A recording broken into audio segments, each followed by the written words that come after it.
되겠습니다. 로마서 1장 17절 말씀이 되겠습니다.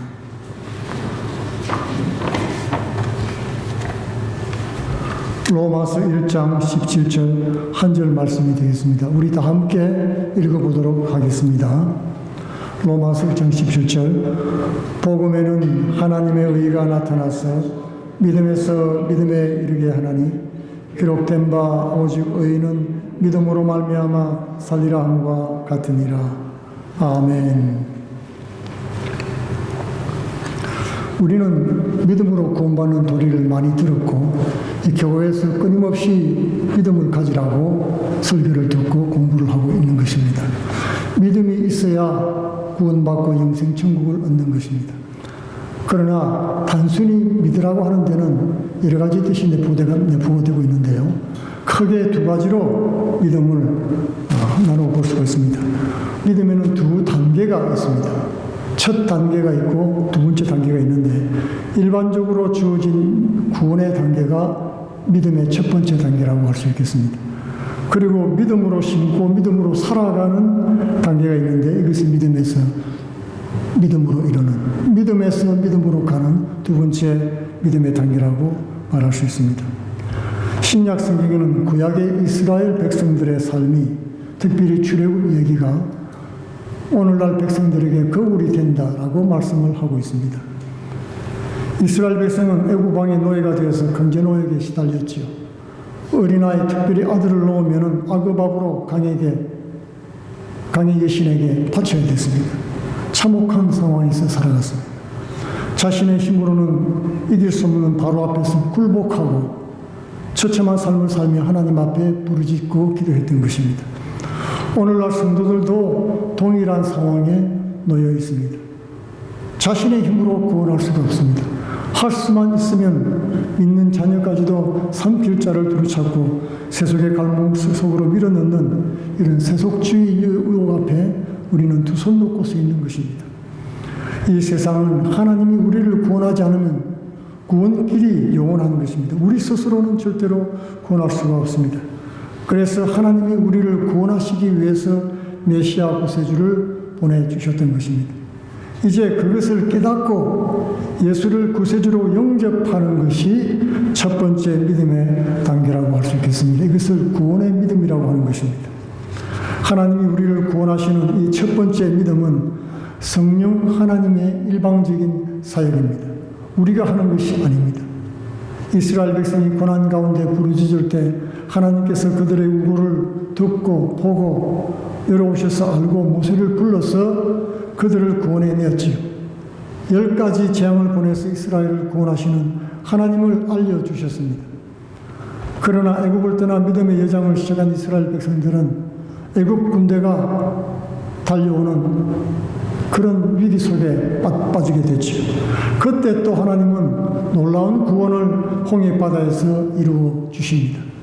바다가 갈라지고 이스라엘 백성들이 육지같이 바다를 지났습니다. 이것을 시험해서 따라오던 바로의 군대는 물속에 수장되고 말았죠. 하나님께서 내어놓으신 홍해바다 길이 구원길이었던 것입니다. 이 세상 어느 누구도 상상도 못했던 길이었습니다. 다른 길은 없었습니다. 그 길을 따라갔을 때만 이스라엘 백성은 구원을 받은 것입니다. 예수께서는 나는 길이요 진리요 생명이니 나로 말미암지 않고는 아버지께로 갈 자가 없다고 말씀했습니다. 하나님께서 이 땅에 예수 이름 외에는 어떤 다른 구원길도 허락하신 적이 없다는 것입니다. 인간이 아무리 모여서 길을 만들어도 이 길이 옳다 저 길이 좋다고 해도 저주받은 인간은 스스로 구원할 길은 없는 것입니다. 오직 예수 그리스도 십자가 보혈 그 한 길만이 우리의 구원길인 것을 성경은 말씀해 주고 있습니다.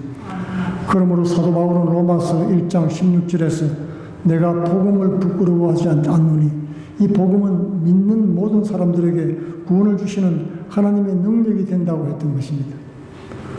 홍해바다에서 구원받은 이스라엘 백성들은 기뻐서 춤을 췄지요. 왜냐하면 스스로 힘으로는 구원할 수 없는 일방적인 구원이 그들에게 나타났기 때문입니다. 인간의 노력과 힘으로는 이런 구원은 이룰 수가 없습니다. 출애굽기 14장 13절에는 군대를 보고 두려워 부르짖는 백성들의 모습이 나옵니다. 그때 하나님께서 너희는 두려워 말고 가만히 있어서 여호와께서 오늘날 너희를 위해서 행하시는 것입니다. 이스라엘 백성들은 그저 하나님께서 하시는 놀라운 구원을 바라보기만 했을 뿐입니다. 애굽 왕의 손아귀에서 자식들을 구원해냈지요. 그리고 강제 노역에서 자유하고 애굽 군대의 추격으로부터 구원하시는 하나님을 눈으로 보고 체험을 했던 것입니다. 신약 성경 고린도전서 10장에 이 사건을 잘 기록하고 있습니다. 형제들아, 너희가 알지 못하기를 내가 원치 아니하노니 우리 조상들이 다 구름 아래 있고 바다 가운데로 지나며 모세에게 속하여 다 구름과 바다에서 세례를 받고 다 같은 신령한 식물을 먹으며 다 같은 신령한 음료를 마셨으니 이는 저희를 따르는 신령한 반석으로부터 마셨으며 그 반석은 곧 그리스도시라. 하나님께서 전폭적으로 그들을 구원하시고 그리스도께서 친히 신령한 반석이 되어서 그들을 따라다녔다고 말씀하고 있습니다. 그리고 그들을 먹이고 마시었던 것입니다. 최근에 지질학자들이 고고학자들과 함께 연구를 해보니까 놀라운 사실이 발견됐습니다. 성경에 모세가 구름 기둥, 불 기둥을 따라서 광야길을 이리저리 헤매고 다녔다고 하는데 그들이 간 노정 그 길 그대로 반석이 따라왔다는 것입니다. 여러분, 반석이 무엇입니까? 땅속 깊이 파묻혀 있지 않습니까? 모래사막에는 물이 고이지 않기 때문에 물이 다 빠져버리는데 모래 밑바닥 깊은 곳에 반석이 있으면 물이 그 위에 고이는 것입니다. 그곳에 우물을 파거나 하면 물이 터져 나오는 것이죠. 바로 이스라엘 백성들을 따라서 반석이 왔다는 것입니다. 인류 역사에 있어서 어느 한 민족이 이렇게 놀라운 방법으로 구원받은 역사는 존재하지 않는 것입니다. 아무 힘도 없는 노예들을 그 당시 세계 최강 강대국인 왕과 군대로부터 구원한 사건이었습니다. 성경은 그 사건을 그리스도와 그들을 함께 따라왔다고 말씀하고 있는 것입니다. 악한 사단 마귀가 우는 사자같이 삼칠자를 두루찾는 이 세상에 우리를 구원하실 분은 예수 그리스도 한 분밖에 없습니다. 그분의 권세와 능력을 믿으시기 바랍니다. 그분의 사랑을 믿고 예수님을 우리 주 구세주로 영접하시기 바랍니다. 이때 성령을 통해서 그리스도를 증거하는 강한 감동이 우리 심령 가운데 역사하는 것입니다. 복음이 전파되고 우리가 복음을 받아들이는 문이 열리는 순간 성령께서 역사한다는 말입니다. 이런 일방적인 구원의 역사는 모든 믿는 자에게 나타나는 첫 번째 믿음인 것입니다. 구원하는 믿음입니다. 그런데 우리 그리스도인의 믿음에는 오늘 본문에서와 같이 두 번째 믿음이 있다는 것입니다. 그저 가만히 있었는데 하나님이 날 구원해서 천국으로 끌고 갔다, 그런 것이 아니라는 것이죠. 믿음에서 믿음에 이르게 하는 역사가 있다고 하는 것입니다. 이 두 번째 믿음은 주님을 알고 난 다음에 나타나는 것입니다. 이제 하나님과의 깊은 교제를 통해서 풍성한 삶을 누리는 믿음의 단계를 말씀하고 있는 것입니다. 마치 어머니 모태에서 새 생명이 잉태된 후에 아이가 탯줄을 통해서 어머니와 깊은 교제를 나누고 풍성한 사랑과 영양분을 공급받고 자라나는 관계를 말하는 것입니다. 마치 포도나무가 그 줄기에 붙어 있으면 절로 열매를 맺는 것처럼 생명과 연결된 가지는 그 뿌리의 영양분이 줄기를 통해서 전달되게 되어 있습니다. 그리스도 안에 거하면은 그리스도 안에 있는 그 보화와 풍성한 기업이 함께 나누어진다는 것입니다. 믿음으로 의롭게 된 의인은 이제 오직 믿음으로만 살아야 된다는 것입니다. 다른 길은 없습니다. 자랑할 것도 없는 것입니다. 구원이 믿음으로 되었으니 이제 의의 종이 되고 의로우신 주님을 모시고 주님이 주시는 능력으로 주님을 섬기고 사는 길만이 있는 것입니다. 갈라디아서 2장 22절에는 내가 그리스도와 함께 십자가에 못 박였나니 그런즉 이제는 내가 산 것이 아니요 오직 내 안에 그리스도께서 사신 것이라. 이제 내가 육체 가운데 사는 것은 날 사랑하사 날 위하여 자기 몸 부리신 하나님의 아들을 믿는 믿음 안에서 사는 것이라. 여러분, 이 말씀 중에 산다는 말이 몇 번이나 나왔습니까? 이 짧은 구절에 4번이나 산다는 말이 나왔습니다. 이제 내가 산 것은 오직 내 안에 그리스도께서 사신 것이요 내가 육체 가운데 사는 것은 날 위해 자기 몸 부리신 하나님 아들을 믿는 믿음 안에서 사는 것이라는 것입니다.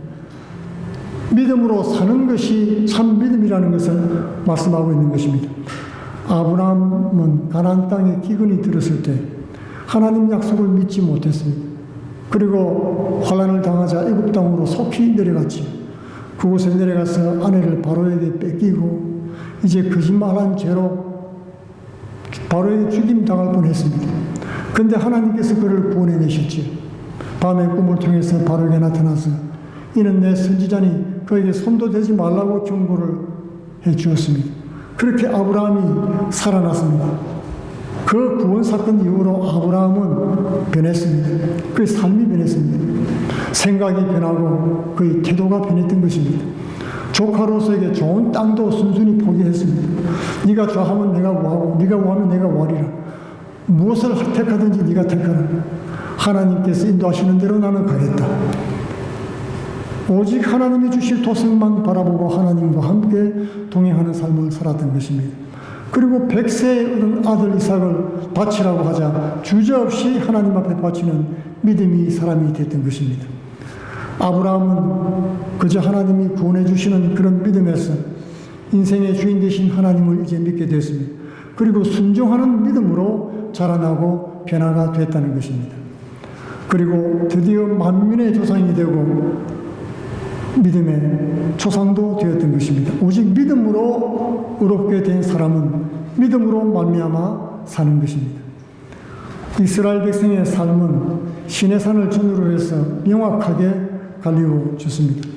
광야를 지내서 이제 시내산에 이르렀을 때 하나님 한 분만 남편으로 섬기는 그런 순결한 신부가 되기로 서약을 했습니다. 그 이전에는 하나님께서 일방적으로 구원하시고 믿음을 심어주시고 그저 나는 받아들이기만 하면 되는 그런 수동적인 믿음 생활이었던 것입니다. 그러나 시내산 이후부터 하나님께서 다른 믿음을 요구했습니다. 이제는 백성들과 예배를 통해서 친밀한 교제를 가지기를 원했습니다. 그리고 이스라엘 나라가 제사장 나라가 되고 만국의 여호와 하나님을 알리는 전령이 되기를 원했던 것입니다. 가나안 풍속을 본받지 말고 이제 하나님 말씀만 따를 것을 요구했습니다. 구원받은 믿음에 머무르지 말고 이제는 능동적으로 하나님과 교제하면서 예배드리고 말씀을 지키고 순종하는 성숙한 믿음으로 나가라고 요구했던 것입니다. 이전에는 애굽의 최강 군대를 하나님께 직접 싸워서 물리쳤습니다. 그런데 이제는 아말렉이 이스라엘을 공격하자 하나님께서 모세로 하여금 산으로 올라가 기도하게 했습니다. 그리고 여호수아에게는 이제 하나님을 믿고 나가서 싸우라고 명령을 했던 것입니다. 이제 기도하고 하나님과 함께 전쟁에 나가서 행동하는 믿음으로 자라나게 하신 것입니다. 여호수아와 갈렙은 믿음에서 믿음으로 나가는데 성공했습니다. 그러나 나머지 이스라엘 지파들은 두 번째 믿음으로 나가는데 실패하고 말았던 것입니다. 통곡하며 불평하고 모세를 원망하다가 약속의 땅에 못 들어가고 사막에서 소멸되고 말았습니다. 그러면 우리가 질문할 수 있지요. 한 번 믿은 사람도 가나안 천국에 못 들어가는 수도 있느냐? 그 대답이 성경에 잘 나와 있습니다. 히브리서 3장 18, 19절에 하나님이 누구에게 맹세하사 그의 안식에 들어오지 못한다 하시느냐? 안식은 바로 가나안 천국을 말하는 것입니다. 불순종한 자들이 아니냐? 이로보건대 저희가 믿지 아니함으로 능히 들어가지 못하였다고 말씀한 것입니다. 불순종한 자들은 믿지 않음으로 불순종했다는 것입니다. 하나님을 믿지 못해서 못 들어간 것이지 그 책임이 자신에게 있다는 것을 말씀해 주고 있는 것입니다. 믿음으로 구원받는데 안 믿으면 아무 소용없지 않습니까? 하나님이 기적을 그렇게 많이 보여주고 은혜를 주었는데도 안 믿었다는 것입니다. 오늘날 이스라엘 민족의 경우는 하나님이 주신 은혜의 구원을 믿음으로 이루어 나가야 될 책임이 있다는 것을 말씀해 주는 것입니다. 순종이 곧 믿음의 증거라는 것을 알 수 있습니다. 히브리서 4장 2절에 그 들은 바 말씀이 저희에게 유익되지 못한 것은 듣는 자가 믿음을 화합하지 아니함이라고 말했습니다. 주의 말씀을 들을 때 믿음으로 화합을 해야 한다는 것입니다. 이것은 여호수아와 갈렙처럼 믿음으로 순종해야 되는 것을 말씀해 주고 있습니다. 말씀을 믿고 담대하게 요단 강물에 발을 디뎌야 하는 것입니다. 믿음으로 여리고를 돌고 나팔을 부는 것입니다. 기생 라합은 믿음으로 목숨 걸고 정탐꾼을 숨겨주었습니다. 아브라함은 믿음으로 이삭을 바쳤습니다. 모세는 믿음으로 유월절 어린 양의 법을 정했습니다. 기도는 믿음으로 300용사로 대군과 싸웠습니다. 이렇게 말씀대로 순종해서 믿음으로 화합을 해야 하는 것입니다. 안타깝게도 오늘날 수많은 그리스도인들은 순종 없는 믿음에 머물러 있다는 것입니다. 주여 나는 죄인입니다. 나를 구원하소서 그래 놓고는 열심히 자신의 일만 하고 살아가는 것입니다. 이미 하나님은 우리를 구원해 주셨습니다. 자꾸 신앙의 초보를 반복하는 것은 하나님을 믿지 못하는 행동인 것입니다. 하나님의 말씀은 생명력이 있습니다. 그러므로 이제 그것이 무엇이든지 간에 믿음으로 심어야 됩니다. 믿음으로 행하고 믿음으로 나아가야 되는 것입니다. 그러면 열매를 거두게 되어 있는 것입니다. 어느 유람선이 폭풍을 만나서 무인도에 난파되었습니다. 많은 사람들이 목숨을 건졌는데 이제 아무리 둘러봐도 당장은 빠져나갈 길이 없어 보였습니다. 그래서 둘러보니까 몇 달치 식량이 있고 씨앗이 있었습니다. 그 사람들은 이 몇 달 여유가 있는 동안에 씨앗을 심어서 생명을 보존해 보기로 결정했습니다. 먹고 살아야 하니까 그렇죠. 땅을 파다가 보니까 놀랍게도 금덩이들이 나오기 시작했습니다. 금광이었던 것입니다. 그래서 이들은 너무나 기쁘고 놀랍기 때문에 씨 심는 것 잊어버리고 황금을 캐느라고 바빴습니다. 몇 달 동안 금광석은 산처럼 쌓였습니다. 뒤늦게 사람들은 식량이 바닥이 난 것을 깨달았던 것입니다. 그때서야 부랴부랴 씨앗을 뿌리려고 했지만 때는 늦고 말았습니다. 훗날에 수많은 황금덩이 옆에서 사람들이 다 굶어 죽은 시체로 발견되었던 것입니다. 미래를 심어야 우리가 살 수가 있는 것입니다. 믿음의 씨앗, 회개의 씨앗, 기도의 씨, 사랑과 나눔의 씨를 먼저 심어야 내일이 있고 또 천국이 있는 것입니다. 이 풍랑이는 바다, 죽음의 바다에서 구원받은 우리는 이제 믿음으로 심는 삶을 살아야 되는 것입니다. 그래야 생명이 유지될 수 있습니다. 복음에는 하나님의 의가 나타나서 믿음으로 믿음에 이르게 하나니 기록된 바 오직 의는 믿음으로 말미암아 살리라함과 같으니라. 믿음으로 믿음에 어린다는 것은 구원의 확신에서 이제 더 풍성한 관계의 삶으로 나간다는 뜻입니다. 미래가 있다는 말입니다. 믿고 그냥 끝나는 것이 아니고 이제는 믿음으로 살아가는 것을 말씀하고 있는 것입니다. 그리고 결국에는 믿음으로 영원한 세상에서 살게 될 것입니다. 요한복음 10장 10절에 내가 온 것은 양으로 생명을 얻게 하고 더 풍성히 얻게 하는 것이라고 말씀했습니다. 생명을 얻게 할 뿐 아니라 더 풍성한 삶을 얻게 하는 것, 그것이 예수께서 이 땅에 오셔서 우리를 구원하신 이유인 것입니다. 예수님을 믿음으로 구원 얻을 뿐만 아니라 이제 더 성숙한 믿음으로 순종하고 사명을 감당하는 성도들 다 되시기를 축원드리겠습니다. 다 같이 기도하겠습니다. 고마우신 아버지, 우리에게 믿음을 심어주시며 하나님의 능력과 은혜를 알게 하여 주시고 우리를 구원하여 주시니 감사합니다. 이제 그 구원하신 하나님의 뜻을 깨달아서 순종함으로 말미암아 하늘나라가 이 땅에 임하게 하여 주옵시며 또한 영생을 얻는 복된 삶을 살도록 축복해 주옵소서. 예수님 이름으로 기도하옵나이다. 아멘.